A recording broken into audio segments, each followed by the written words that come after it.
All right.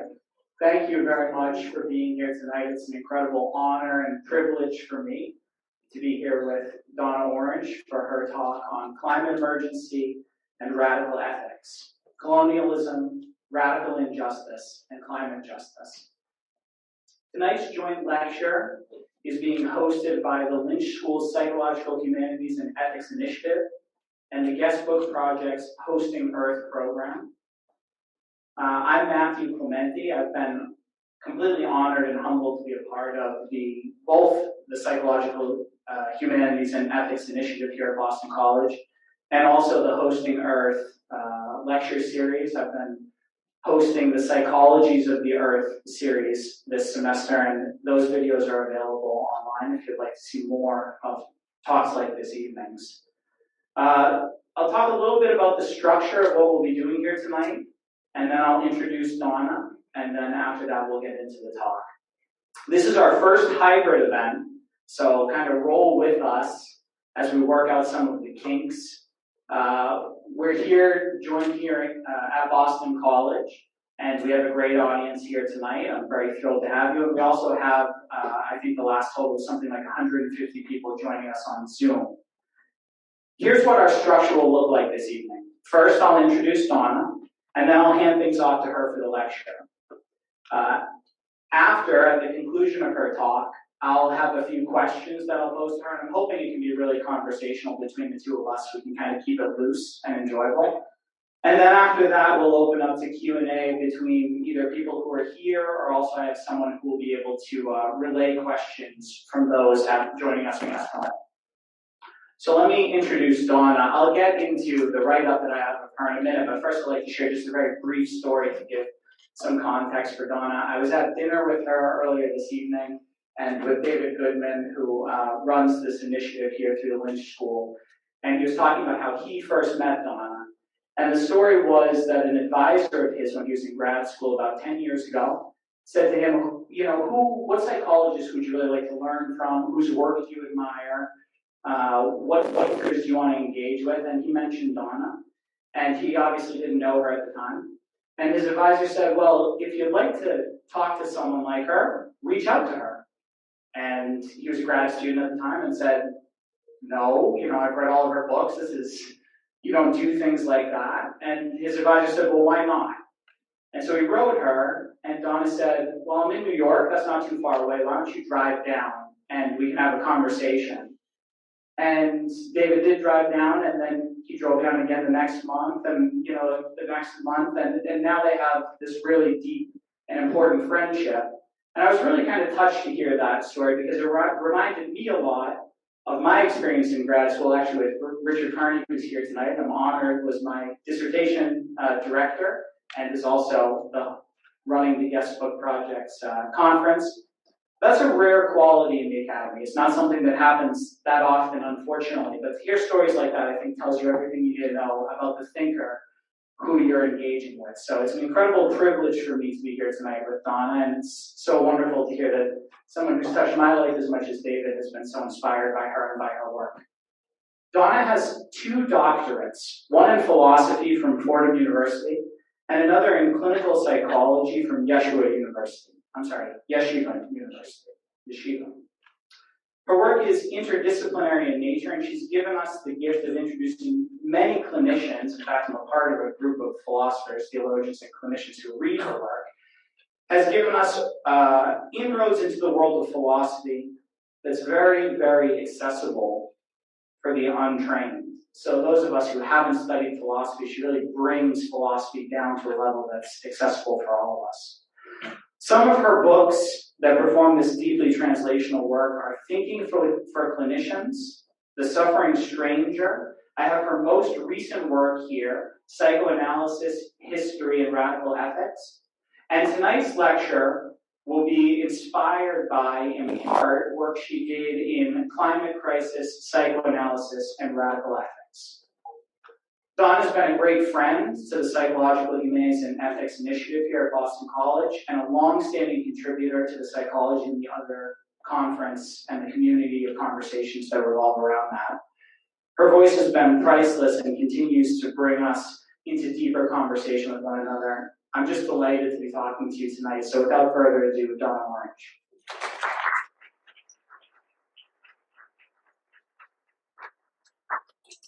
Thank you so much, Matt.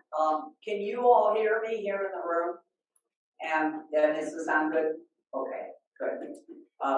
I'm deaf in one ear, so I worry about these things. Learning to hear has a lot to do with the deafness. It is our second time doing something together, and it's really a pleasure to work with you again. Let's see.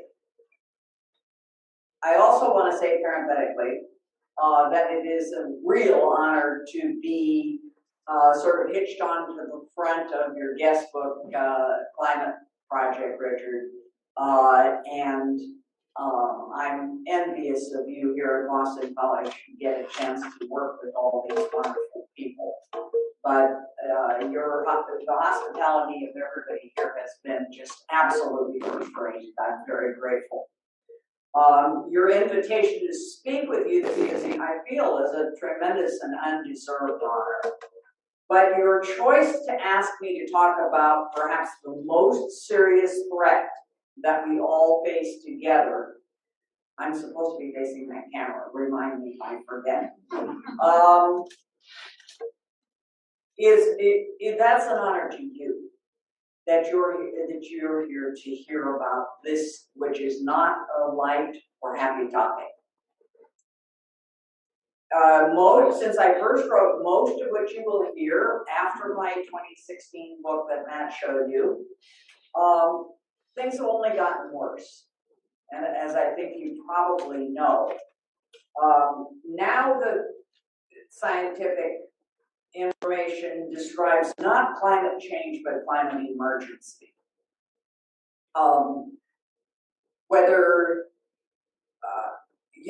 When I wrote this book, Obama was president. We had not yet withdrawn from the climate accords. What has happened since, both in terms of the scientific problem, data, the floods, the fires, the sea levels rising, the freakish weather, all of that has greatly worsened in recent years. But the political situation and willingness to tackle this has also gone through, let's say, ups and downs, not to put too fine a point on it. The political will to face the reality has diminished. We hope it is resurgent now, but it's a big question. The front of our consciousness right now is full of Ukraine. But if Ukraine should be telling us anything, it's our dependence on fossil fuels that is at stake here, and only tackling that is our way to get past authoritarians. Who would have thought that what we're talking about tonight and this terrible situation in Eastern Europe would come together so strongly? If you didn't see Tom Friedman's op-ed piece in the New York Times this week, look for it. He discusses how these things go together.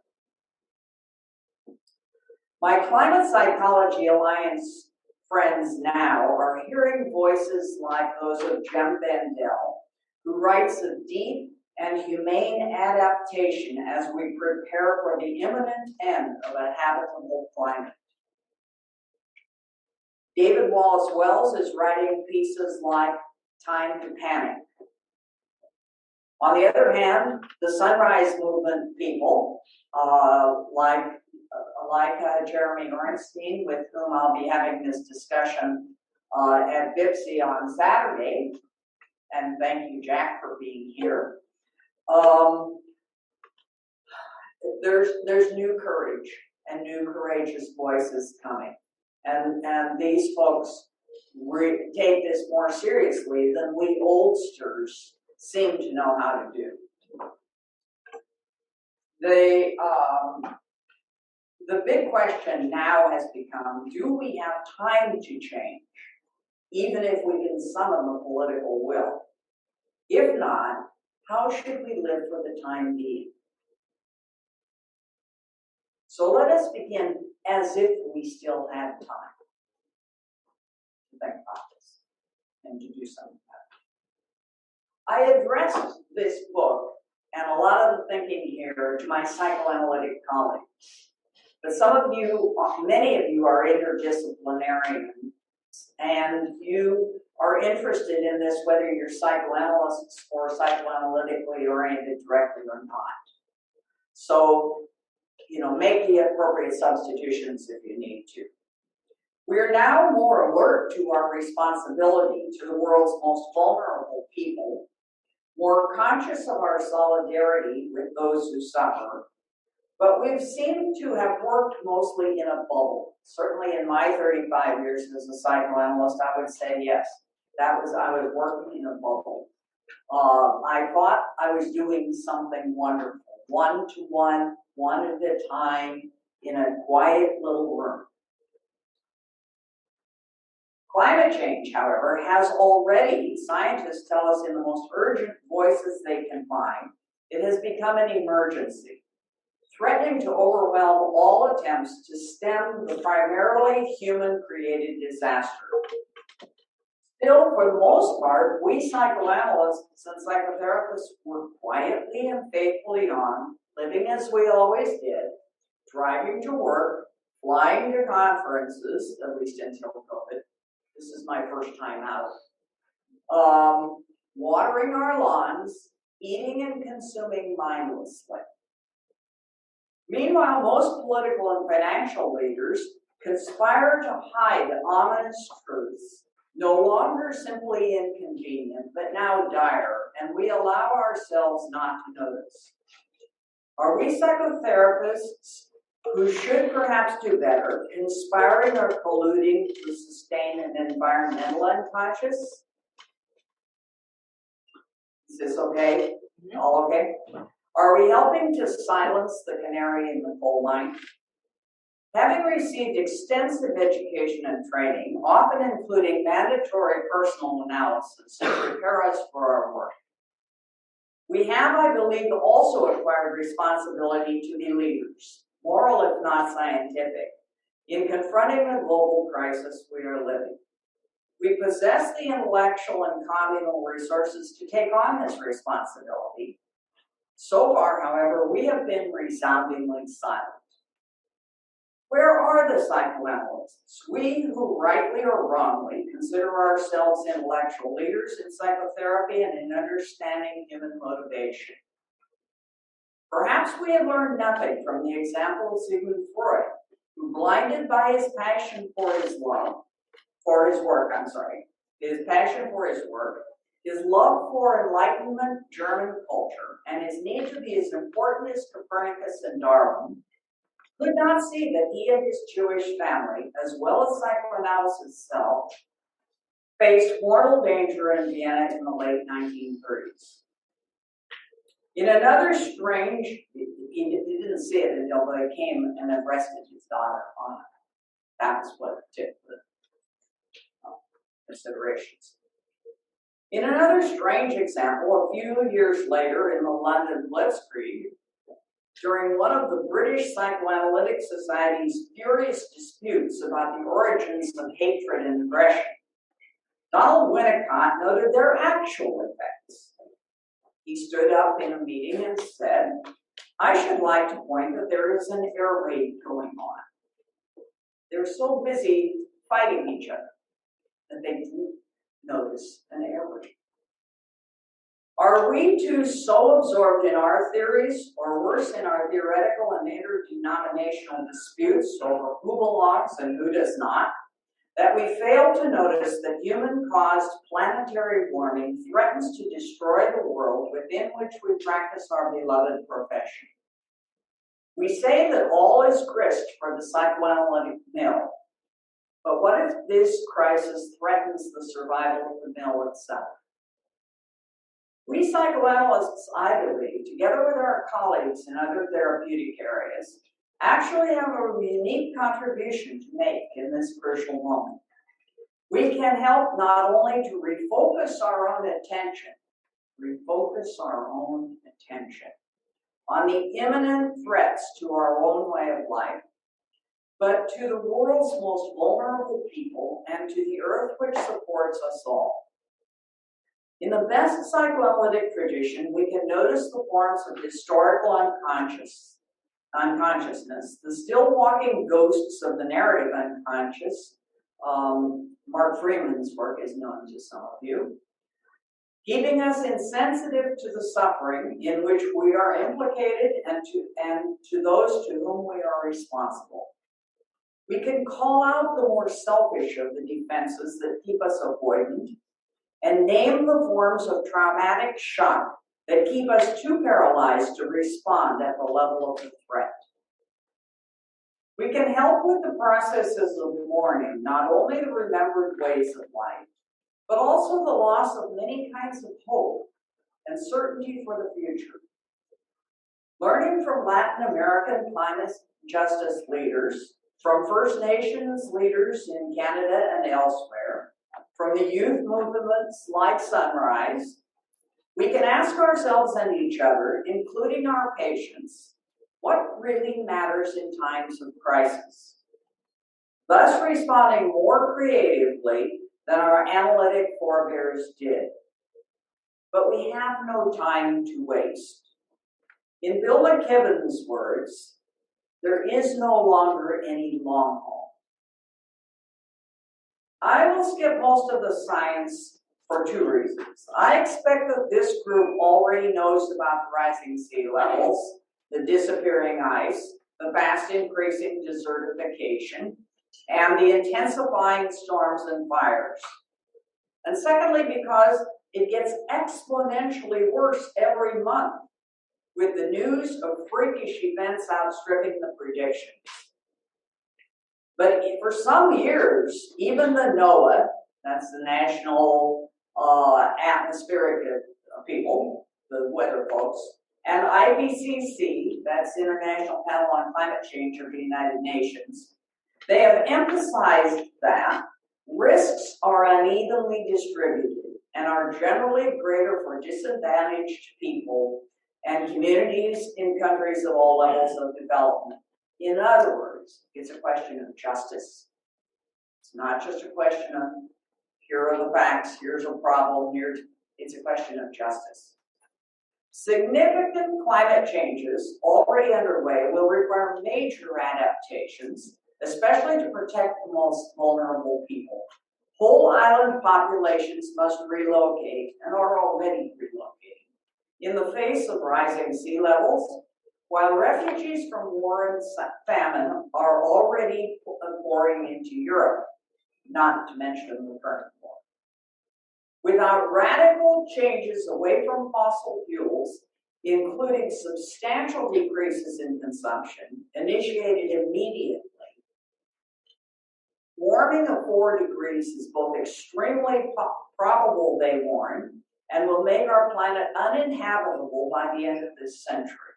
Now that is now considered an optimistic prediction.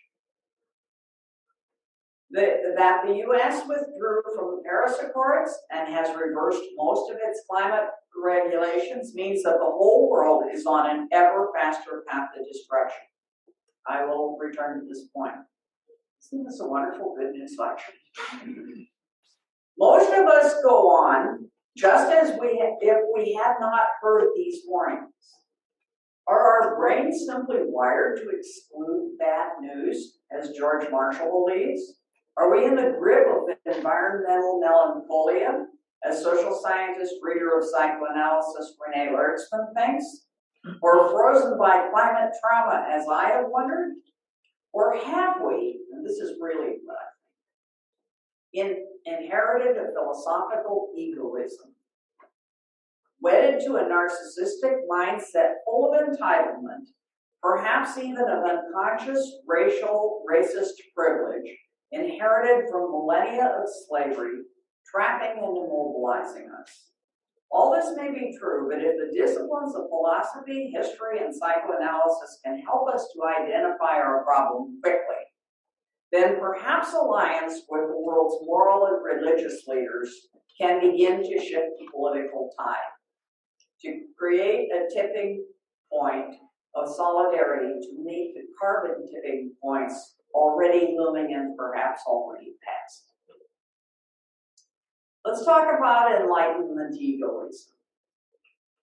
We Westerners inherit an outsized share of the guilt and responsibility for climate change. Whatever we may think of China now, we in the West set the industrialization at all costs pattern they have followed. As Stephen M. Gardner writes, the USA is responsible for 29% of global emissions since the onset of the Industrial Revolutions, and the nations of the EU, 26%. By contrast, China and India are responsible for 8% and 2%, respectively. To understand what has gone so wrong in our relation to the earth, including our indifference to its most destitute people, we must at least mention the egoistic roots of the scientific rationalism and political individualism emerging in 17th and 18th century Europe. These became founding ideals in the United States, and I think we might say they have metastasized in the last few years. We must also remember that the climate crisis, as we said before, affects us humans unequally. That some of us are still reasonably comfortable, while many already, and increasingly a large majority, remain hungry, homeless, and destitute. Some of us have far more coping resources than do our brothers and sisters across the tracks or across the world. Some of us can move away from rising water, from famine, and from war. We might say with Emmanuel Levinas, phenomenologist and prophet whose radical ethics we take up later, that to respond ethically, we must allow ourselves to be traumatized, taken hostage by the useless suffering of these others. From the Talmud he quoted, to leave men without food is a fault that no circumstance attenuates. The distinction between the voluntary and the involuntary does not apply here. We're leaving people without food. Our guilt is not reduced by whether we knew about it or not. We're supposed to know about it. In other words, not knowing that my lifestyle creates starvation and misery for others is no excuse. The fault remains. Thus, climate justice theorists speak of carbon debt that polluters like us owe to those whose health and survival continues to be destroyed by our way of life, whether we know it or not. Levinas commented, before the hunger of men, I missed something here. Anyway, hunger is measured only objectively. It is irrecusable. So we measure it as, okay, this many people are hungry. So what's he mean by saying it's irrecusable? It means that I cannot take myself off from the guilt of this, from the accusation of it, or the responsibility of it. You know how they say that judges recuse themselves for cases where they're implicated or something? I can't recuse myself from this situation. He often quoted from Dostoevsky's Brothers Karamazov, we are guilty, responsible of all and before all, and I more than all the others. Double-mindedness, even when traumatically induced, does not exonerate. It simply leads to, we didn't know anything, from people who saw their neighbors loaded into boxcars and taken back. We too are pretending to ourselves not to know, especially how our lives of privilege impoverish and endanger our fellow human beings. Do we realize that many, if not most, of the refugees that Europe and the US are turning away are climate refugees? And that there will be many more, even here? And then there's Ukraine. I won't go there for a moment, but I kind of expect that in the discussion we may get into some of that. But traumatically paralyzed, we may not notice our guilt and responsibility. You know, I'm sitting here asking whether it's ethical to have children or not, given what I would be bringing those children into. I may not even be able, it may paralyze my thinking. I'm not saying I can't think about that, but many young people are thinking about that, maybe some of the ones in this room. Martin Luther King talked about the fierce urgency of now. This worries many of us. By the time we wake up, millions more of the world's poorest will have died from hunger, and global warming's worst effects may be here immediately. So how did we get into such a pickle? I'm going to say later that about half of global warming has happened in the last 25 years. This is something that's just exploded. So here's a thought about what may be problematic here, and I'd be interested to hear what you think when we get to discussing. Unconscious and silent about the U.S. history of settler colonialism, ignorant and mute about our crimes of chattel slavery and racial domination, neither governments nor citizens can seriously tackle climate injustice until we confront this 400-year history. This is my thesis, the central thesis of what I'm saying tonight. It accuses the me, ever guilty and responsible, but locates the problems in a shared historical and narrative unconscious, in a we. So let us imagine another crowd of ghosts. Any of you who know the work of Hans Lowell will know what I'm referring to here. And I'm not, by the way, just talking about the far right political French in this, or we should go French in this country. Let's imagine a crowd of ghosts inhabiting our ethical unconsciousness. Though intellectual ghosts may live to cause trouble, think of Descartes with his isolated I, or John Locke, whose thinking underlies the founding documents in our country, but he owned stock in companies that were importing slaves from Africa. Now let us consider the historical unburied crimes, our collective ghosts, though largely unconscious of settler colonialism and chattel slavery in the Americas, and especially in the United States, founded on an explicit ideal of human equality. I choose colonialism and slavery because our habits of keeping these crimes, genocides before the term came to usage after World War II, our habit of keeping these crimes hidden from ourselves may also be keeping us unaware of the impacts of climate change on people who live out of our daily sight. The history in North America, from where I write, begins with two nations, England and France, competing to rule a land allegedly empty of human beings, according to the doctrine of terra nullius, first invoked by the Spanish and Portuguese, then used to destroy the indigenous Australians. Then came terra nullius, means empty land. It means that nobody lives there. So the status of whatever beings were there is not human.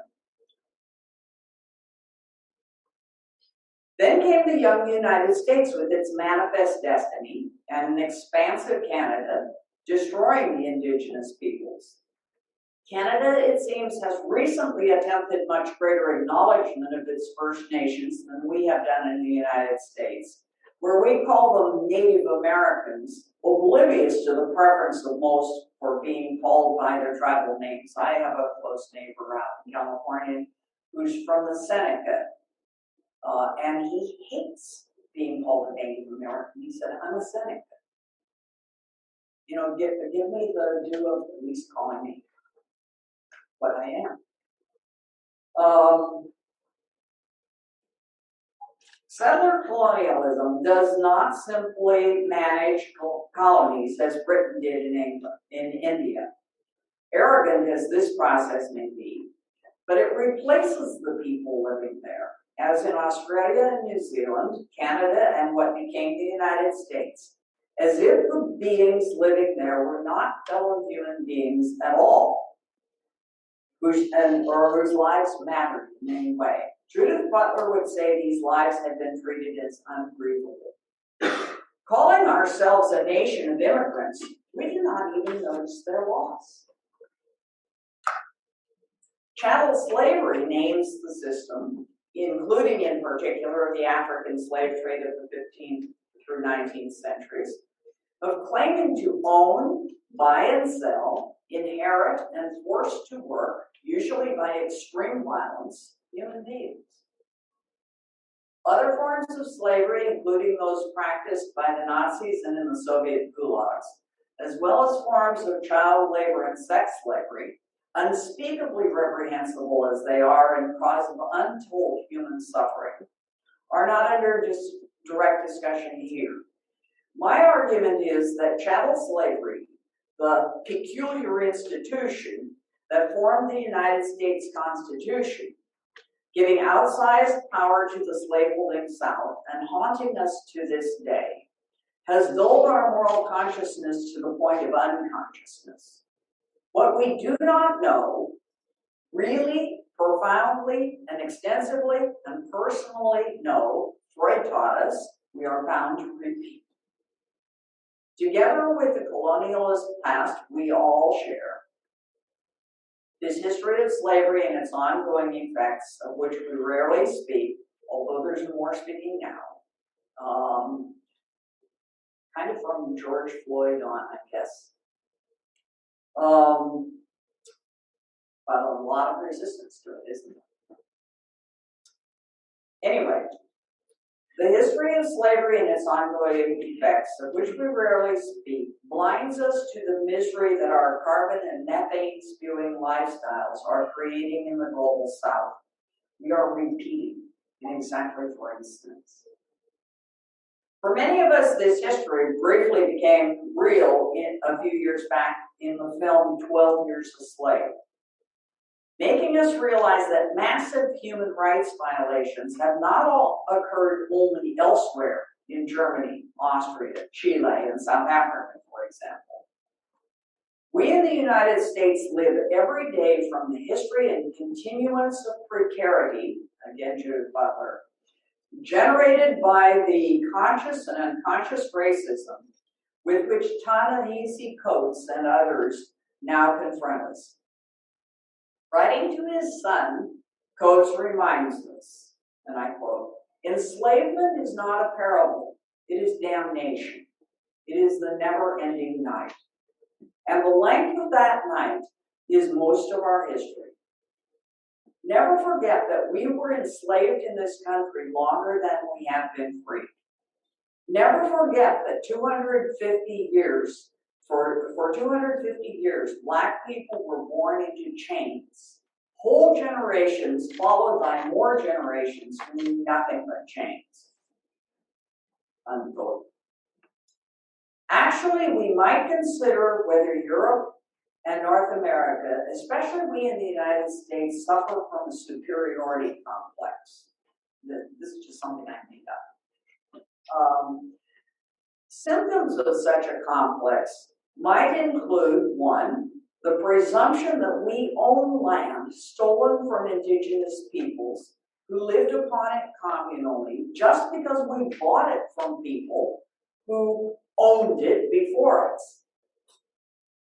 Two, the presumption that the ways we who think ourselves white, that's another Ta-Nehisi Coates expression, the way we who think ourselves white do things are the right ways. The presumption, third, that others worldwide should learn English, while we have no obligation to learn Spanish or other widely spoken languages. 4, a general insensitivity to our own arrogance and sense of superiority, easily degenerating into violence against those whom we consider inferior. 5, an incapacity to imagine ourselves into a predicament of those to whom we feel superior, thus a blunting of empathy and compassion. And 6, a sense that the earth belongs to us, the so-called whites, and that others, they, exist to serve our economic interests, to mine the minerals we want or need, to make us cheap clothes, to work at below poverty wages, and so on. This complex, which you will not read about anywhere else because I made it up, with its embedded assumptions, largely unconscious and invisible, forms a web of life, generating comfort among those who carry it, and creating death and fury among those we dominate. We do not know that we suffer from it in our fundamental humanity. And for lots of documentation about this, look at Isabel Wilkerson's cast.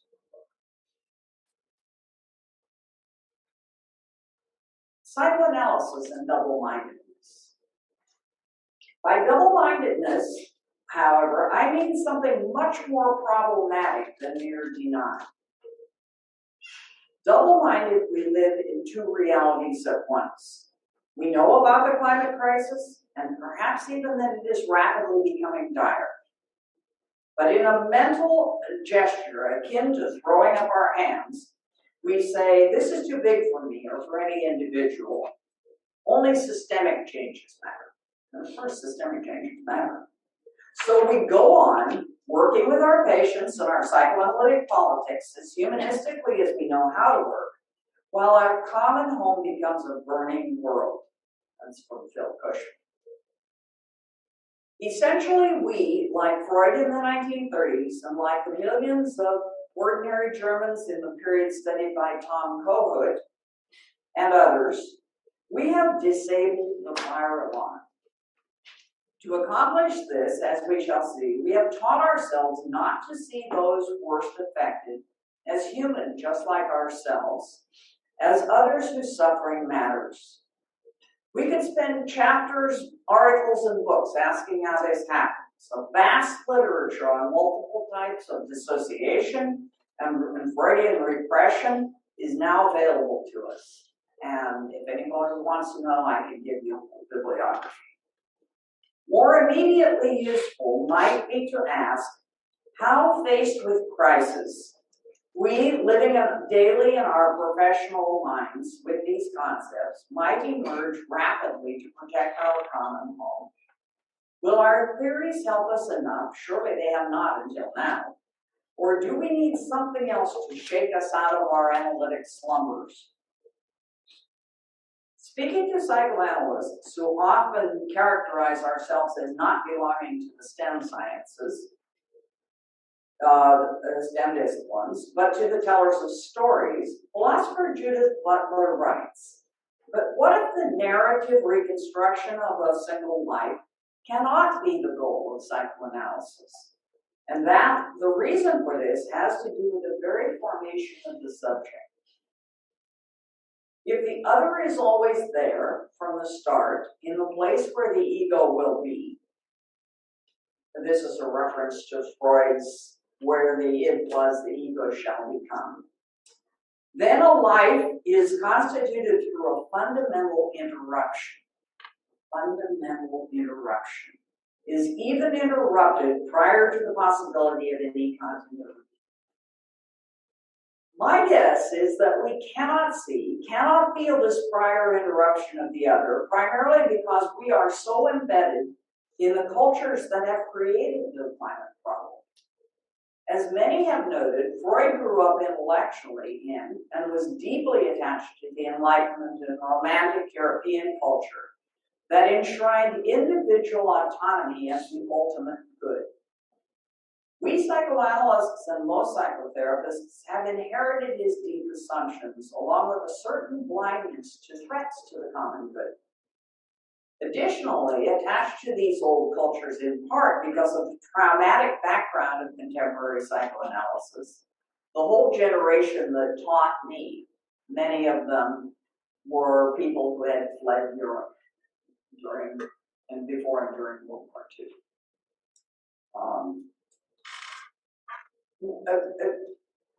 These old cultures, we're attached to these old cultures in part because of the traumatic background of contemporary psychoanalysis, creating a desperate need for home.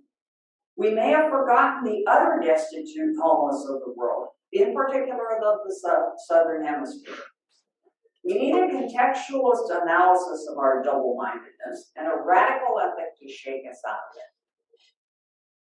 Climate shame, one form of this double-mindedness, takes, I believe, two principal forms, intricately related. One is the fear of visible vulnerability that keeps us indifferent to the nature and extent of the crisis. And two, the continuing envy of those who have more. Envy is the flip side of shame, in my view. So that those deprived of essential needs become invisible. In our striving, we reach for more space, larger houses and cars, more things, perfect bodies that resist growing or appearing old.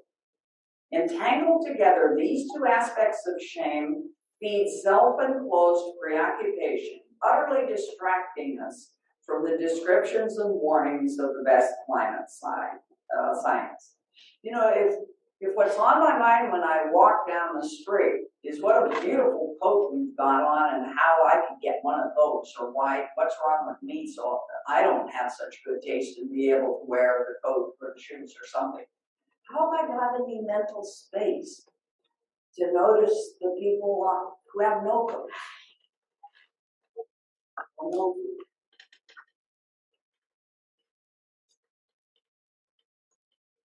So the fear of vulnerability keeps us self-protected and enclosed, endangering us humans, other species, and our planetary home.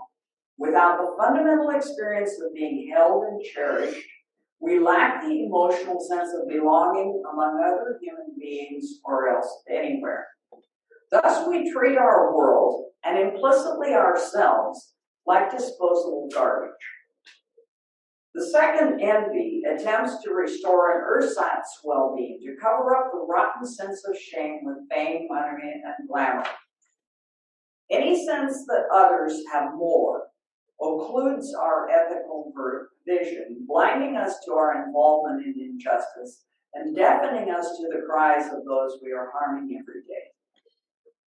Much less can we, envious of those who have more, notice that we in the first world live as beneficiaries of massive injustices perpetrated by our colonialist ancestors on the indigenous First Peoples in the Americas, Australia, New Zealand, and elsewhere. We also live every day on prosperity originally created by systems of human bondage called slavery. For this unconsciousness to fade or to wake up morally, we would need that indispensable and painful moral form of shame. Awareness of our implication in systems of evil to replace the shame and envy that traps us in compulsive consuming. Just as psychoanalytic treatment of shame begins to restore to the mistreated a sense of inclusion in the human community, so can a psychoanalytic sensibility sensitive to the corrosive and isolating effects of shame begin to link us all with each other. We can begin to understand that our well-being depends on the well-being of others, Ubuntu, solidarity, and restore the old notion of the common good. Now let's talk a bit about radical ethics. I think of two, I'm going to talk about Levinas, but I also think of Knud Eiler Løgstrup from Denmark as another and more accessible in some ways, a writer of radical ethics. They both lived through World War II in Europe.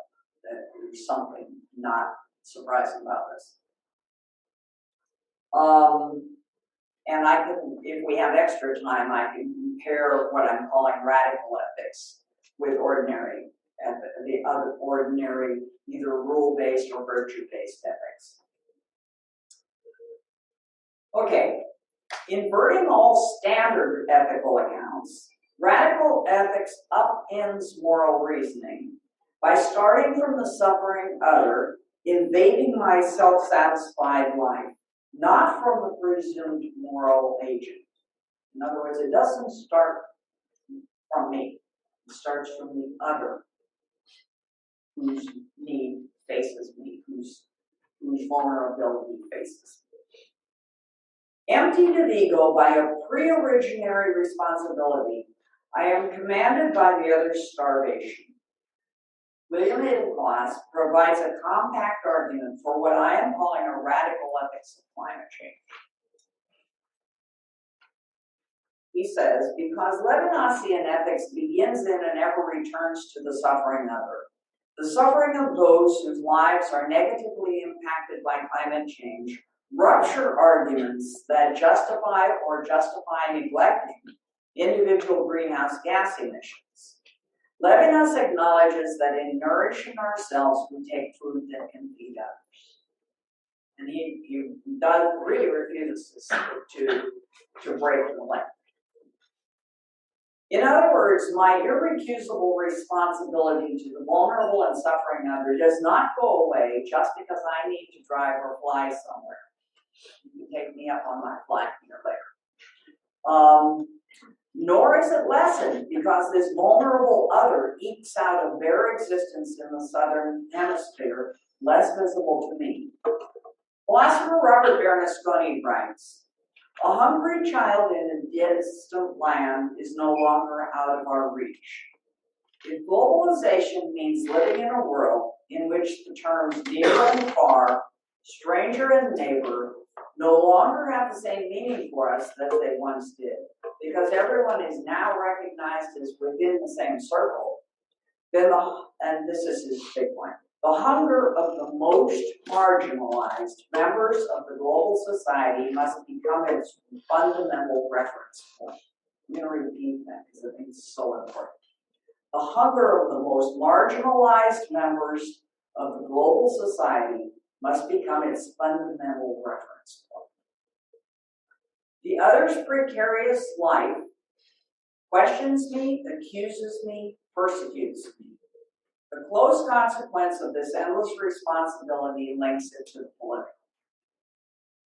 There is no place, writes Bernasconi, for an ethical discourse that is not also inextricably linked with recognition of the political context it is its task to interrupt. We have to be interrupters. He explains that experiences of persecution link us to others, enslaved, impoverished, homeless, in solidarity.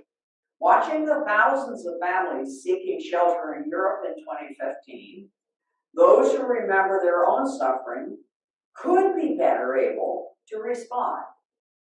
Instead, oblivious to the causes of the misery that brings children and adults to our southern border here in the U.S., we compete to boast about who can build the largest and most robust wall against them.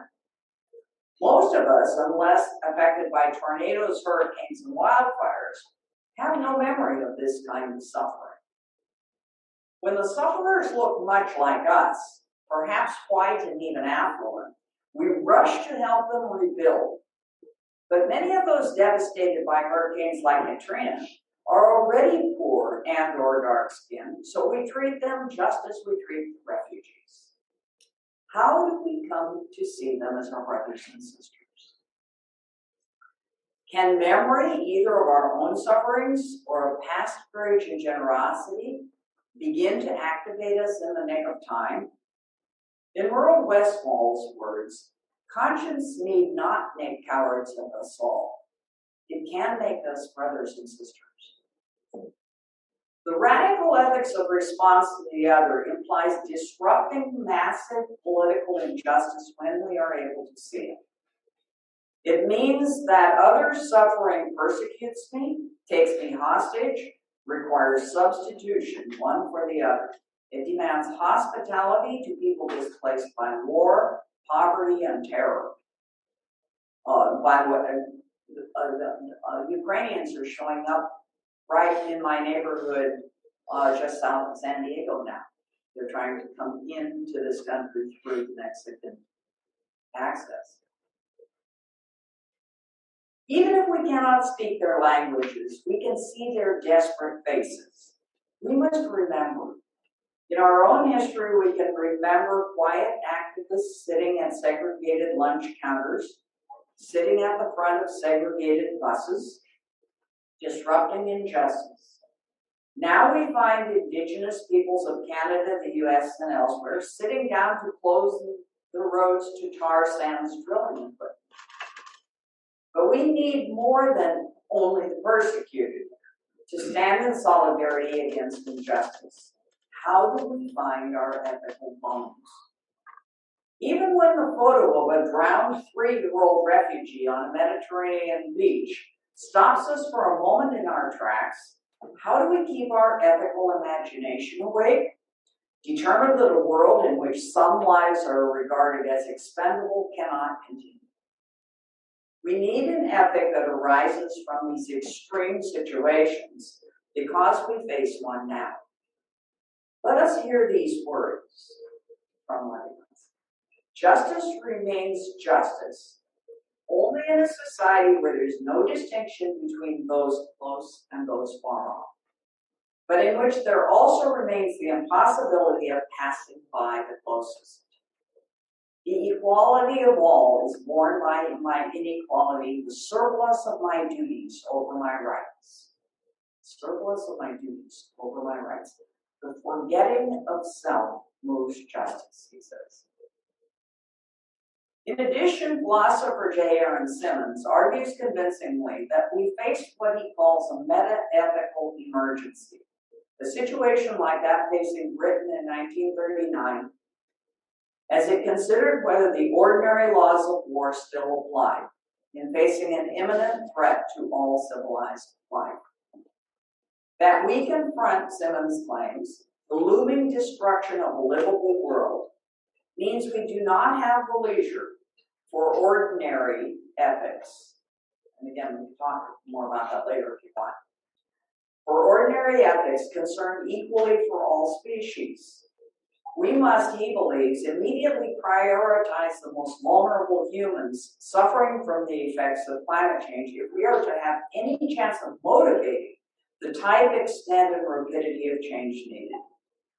Ordinary ethics, such as the duty and utilitarian theories alluded to, even including deep ecology perhaps, belong to everyday life.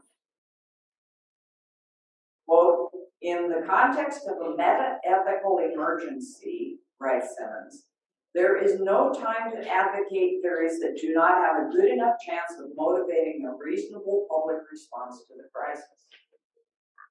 We have to treat our current situation as an extreme humanitarian emergency. It's hard to do. Not something to measure against competing ideals and philosophies. Paraphrasing Simmons, emergencies call for a kind of ethical triage.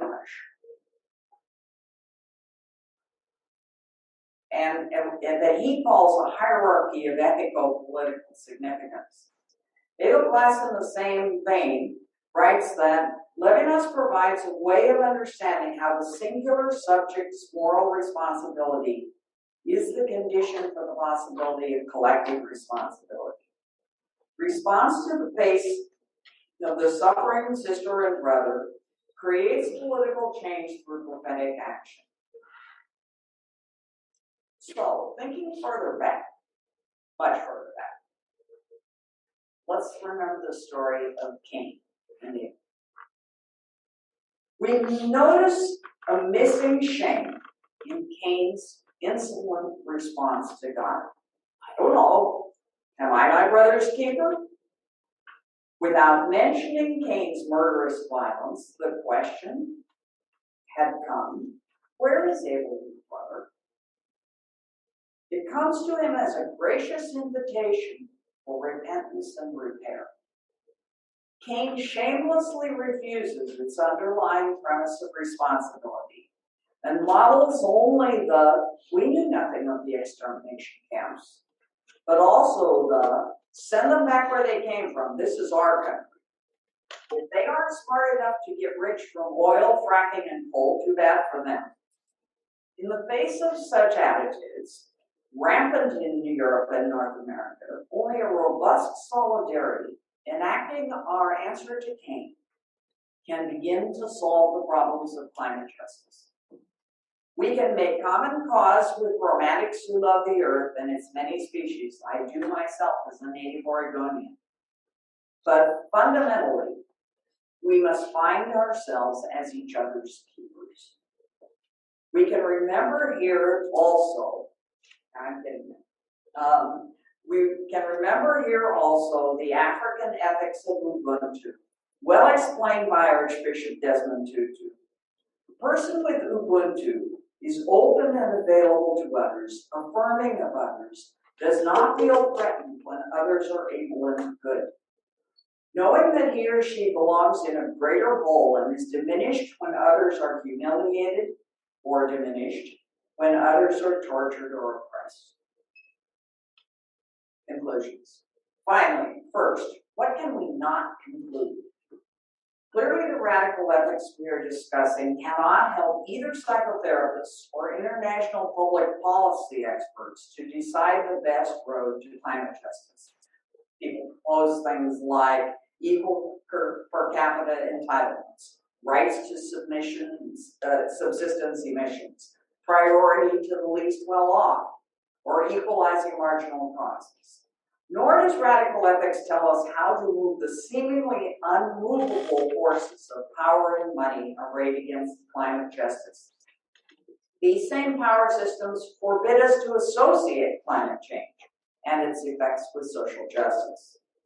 We must look to the wisdom accumulated by those who overturned apartheid, organized the civil rights movement, and finally brought the Vietnam War to a close, as well as to our partners in the indigenous communities so affected by climate devastation, if we want to find our way. Radical ethics does not provide rules, strategies, political philosophy, and structures. Instead, it confronts each and all of us with our responsibility, without beginning and without end, inescapable for our world and for each other.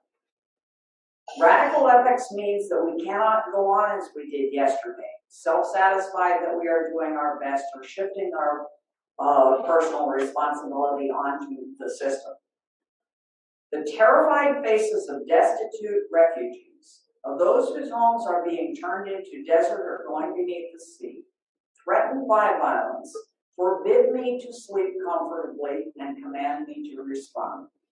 Every day I must allow them to persecute me, to pull me out of my comfortable life, to make me non-indifferent. For each of us, the response will take its own form, depending on how and where we see the useless suffering and hear the cries, and on what our own health allows. And yet a radical ethics never begins and never ends. The face of the suffering other demands a response from me before any agreement ever made. Yes, I am my brother's keeper from the start. And this responsibility continues. I, more than all the others, as both Dostoevsky and Levinas repeatedly wrote, for the extreme situation in which once again we find ourselves, perhaps only the ethic of hyperbolic responsibility can shake us out of our complacency. If not to save our own skin, still comfortable enough, am I not my brothers and sisters' keeper? And what if we have already procrastinated too long? Watching Greta Thunberg, I recommend you can find her on lots of YouTube talks. I want to believe we can all wake up and respond. But looking at Paradise, California, and Mozambique, and the Missouri River? Who knows? Is it time to mourn, to accept responsibility for the ethically unconscious way our generation has lived? After all, half the greenhouse gases in our atmospheres and oceans have come in the last 25 years. Do we retreat to higher ground, leaving the poor to drown and starve? To use the language of Hans Lobel, how do we atone not only for parricide, but for infanticide and fratricide? How do we live as humanly as possible in the time that is left? Thank you for listening to such dark questions.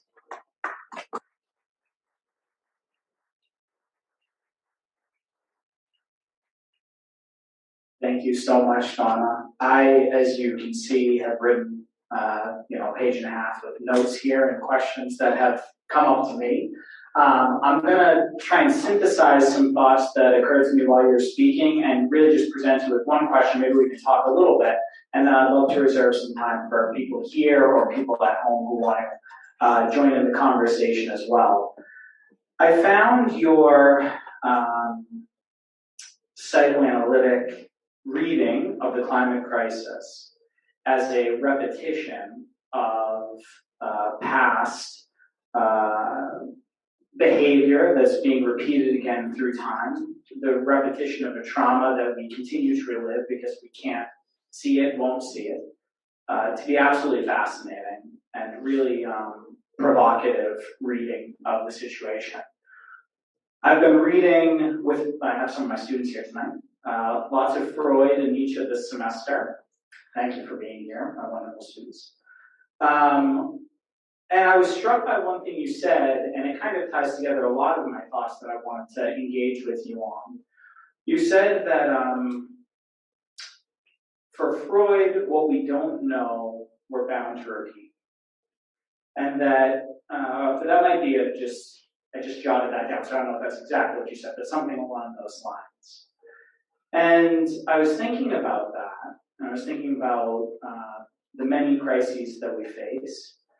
And I was thinking about how my reading of Freud is that in many ways he picks up Nietzsche's emphasis on the tragic nature of human existence, and that Freud is a fundamentally tragic thinker, at least in my interpretation. And I was wondering how, with the kind of tragic structure that he puts forth, knowledge helps us to address these problems.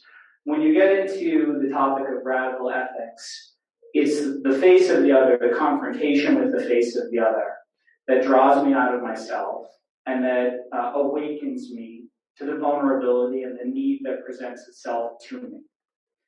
I was thinking about that. It's obviously, I'm a huge fan of the brothers Karamazov. I love Dostoevsky, and Levinas obviously takes that up as well in very insightful ways. But I was thinking about that in relation to Freud, and particularly in relation to tragedy. You know, in Oedipus, he is confronted by his crime early on. He's told flat out, you murdered your father. Tiresias confronts him with that. He both won't see it, like you say of Cain, because he doesn't want to, but also he can't see it. It's something that he's blinded to. And at the end of the tragedy, knowledge doesn't bring change. He blinds himself. You know, that's all that he can do when he sees what he's done and what the truth of the situation is. I don't mean to be more bleak than you were and maybe more pessimistic than you were, so you'll forgive me. But these are the thoughts that are circling around me. You know, Oedipus is confronted with the face of the other. First in his father on the road, whom he murders, then in Tiresias, whom he, sends away and shuns. He's confronted again and again.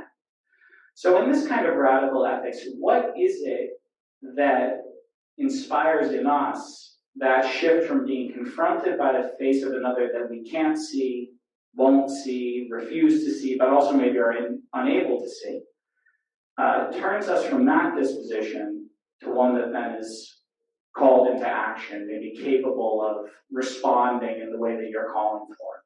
that's kind of my teasing together of a bunch of thoughts, but I have a lot more, but I'll let you take it. Well, thank you so much. You clearly get what I'm talking about. And I think Freud was, as you say, a tragic thinker and absolutely fascinated by Greek tragedy, and you lay this out wonderfully. And in some ways pessimistic about the human condition, and absolutely torn between that and a fundamental kind of optimism. And that's why, whether I like the idea of drives and instincts or not, he's got these two competing ones. And that the optimist in Freud invented psychoanalysis to get us to acquaint ourselves, profoundly acquaint ourselves with what we don't want to know about ourselves, and hoped that that was going to help. Sometimes we can't see much evidence in the large scale that is really working, but those of us who have worked in this field know that it can help, at least on small scales. Whether it can help enough for something like this, large scale repetition, if you will, not just in your life or my life. That's the question that's really on the table here. And we could spend forever talking about whether human nature is such that it was bound to destroy itself. I have an old psychoanalytic friend saying, so-and-so has a case of the boundaries. It means that when this person meets a potential partner that's going to be terribly destructive, he's bound to take up with her or him or whatever. We're bound to do that, crazy thing over and over and over again. This can sound like a sort of massive case of boundaries. We're bound to repeat. And on the other hand, the optimist in Freud is going to say, if there's any way out from this, it's from our engagement, both personally and communally, with our history and with our conflicting desires and instincts and so on. So I do think psychoanalysis, in one sense, is not only been part of the problem, but is potentially part of the solution. But I think it also requires this fundamental non-indifference that I call it.